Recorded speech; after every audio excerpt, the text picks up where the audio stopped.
The problem with especially the gaining of the subs is I look at the amount that I still have to go. Within the last few months, I definitely have gained tremendously from June. Like, from January till now, I can't remember exactly where I was before the beginning of the year. I think I was at like 42 or You something. know you can look at that, right? Where? In I think I analytics. was at. Well, I don't think there's like a specifically set unless I'm Yep. There's a way to do it. on something. Well, hang on. I gotta rotate my main monitor. Let me see. Let me go to analytics, audience, subscribers, custom. Let's do 1/1/2023.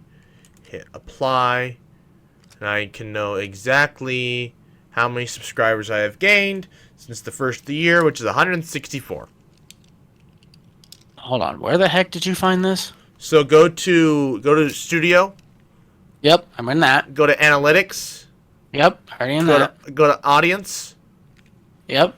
Over on the right hand side, you'll see the button where you can adjust the date range. Oh yeah. Click that, hit Custom, and then apply 1/1/2023. And then and then you can look to today's date, obviously, and you can see exactly how many subscribers you've gained since the first of the year. 1/1/23.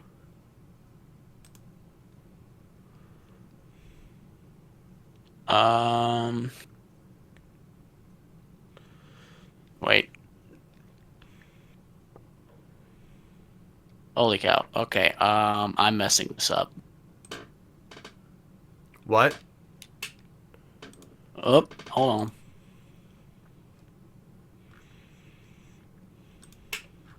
There we go. Okay, wait. So I think this says that I've done. So January 1st to July 22nd, 13 and a half. There you go. So that means I was at 47 before the end of the year. Because I remember I made a poster about it. I made like a, when do you guys think we're going to be at by January 1st or something? I said 45, 50, 55, 100K for fun of it. So we've only done 13,500 in 6 months. And you've got to do that 4 times now. 4 times by the end of the year. If I can get to 70 or 75, I'd say that's a pretty strong pull from 50 to 75 in a year. Absolutely. And that just gets more and more leverage underneath of you for buildings of, like, for you, that gives me more leverage to assist you in getting to the 1,000, the 2,000, all of those different marks, because that's the whole point of this brand itself. I want to be able to say, I built my own channel, I built my own quote-unquote empire, but it's used to build a community. It's not used to build my own tyrant tycoon where this is the best, this is the only thing you're ever going to need in your life, and anybody else that says differently, you can hit the road. Right. It's like I want to use it to my advantage, which is why when I had it all taken away in a matter of split second, I mean, the whole world came crashing down. Absolutely. That's terrifying. Like I said, I would never wish how that happened upon anybody else. I mean, it would have been different if it was something where, like, I had a crud ton of investments, or I did this as, like, back in the day, my primary job, but I, like, worked out at the lake, or I worked at a Sedillon, or I did something where I was still pulling in other funds from another job. At that point, like I said, I went full-time this. So literally when that got cut off, any job I had pertaining to the computer was just gone. I literally was unemployed for like 2 weeks. But I prepped ahead of time, not knowingly, but prepped ahead of time with assets, funds, where I could technically allocate enough to get through the month to kind of plan for next time. But now you just gotta keep going. Yeah. I will say it's been something else. So, I've been working on I've been doing these shorts and doing TikTok. And there's no runoff from either one, right? TikTok doesn't influence YouTube whatsoever, and YouTube has not influenced TikTok at all. Everything I've built on TikTok has been self-built. And so it's like, it's weird. Think about, what am I at? Got another follower today. What am I at now? 39. Very nice. I will say, TikTok, for the last, 15 shorts, so maybe even longer than that, 20 shorts or so, it's been very consistent in views.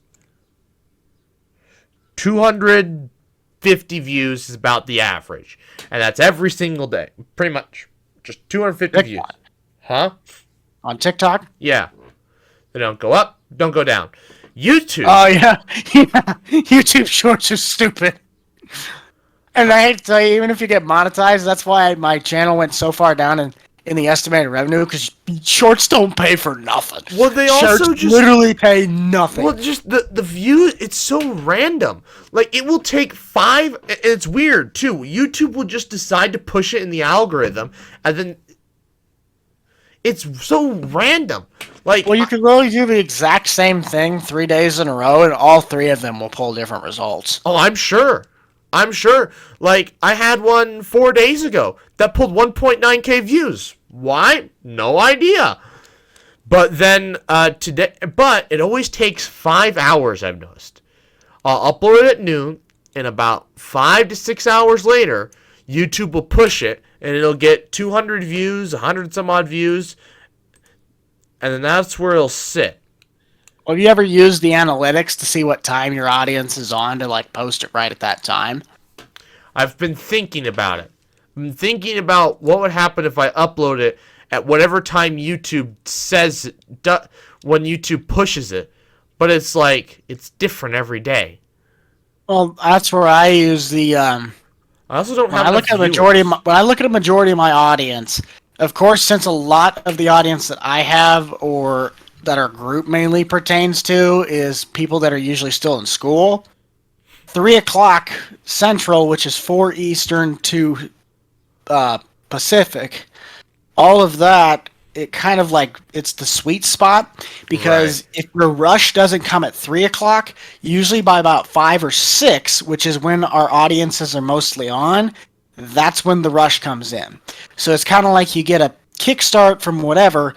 But there are certain times that I still don't kind of know what I did to get my tiling episode to do as well as it did. Between the promotion that it had from Grant's channel, from the guy that we did the tiling with, Ben, between all 3 of those and the promotion between that and also Prairie State, that one did 40K almost in a week. Right. But then ever since then, it kind of got to about 60 and it tapered off. It still is growing, but I guarantee you over time that one will do better. But its watch ratio is 25% compared to anything else. I've noticed that when you have a video that pops off, prepare for your watch duration to go down the drain, because you're getting a lot more people to watch, but they're probably not your average audience. So then when they figure out that it's okay, he's just playing a game, they hop off. Or he's doing this, I'm going to pop off.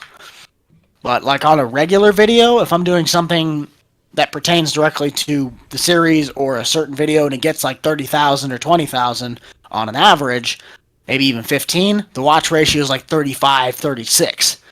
Maybe 30. I'd say average is about 30, but if I can do 30, I'm happy. 35, spectacular. 25, there's probably a reason for that. Well, this is interesting. So, I've never actually been able to look at my gender demographics before because I've never had enough viewers. Uh-huh. And now I do. It obviously, our channels have always been this way. It's always males. It's always male, especially in science and then in farming sim. It's always going to be male dominated. What's yours? Because mine's 86.1% male. 86.9. I have more females watching me, which makes sense. There's probably more interested in. Well, I do a lot more shorts. But what is the age demographic? Yeah. Viewer age. So I have 33.6% is 18 to 24. Surprisingly, you have more in that one. I only have 30.4. And then I've got 34.4 and 25 to 34. 23.8 in mine. Yours, let me guess. Your 13 to 17 is where all your freaking views are. Nope. Really? Where is That's it? my 11.6. It currently sits at fourth place. Really? Where do you get I all have your... more. I have more people watch in the 35 to 44 range, but that's also because think about it.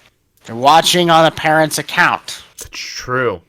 So I could technically have a lot more of an audience that's in a younger demographic, but because of the fact that it's reading in there, it might push my stuff more towards that market, which is why I feel that if I do these projects like doing the mower, doing my car, doing restorations of things, going out to the real farming, my content's going to push a little bit better because by default, it's already showing to an older demographic that's going to understand that. So instead of watching somebody do it on a game, they're watching it doing it in real life. And if I can keep my energy and how I talk on the camera and just in general, you can carry it. You can carry the room of an audience. Like yeah, sure, doing the same thing over and over again with the same equipment and farm sims not going to get you views.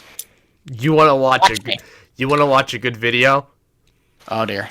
The video I'm uploading this week. When's the end of this week? I don't have a calendar easy.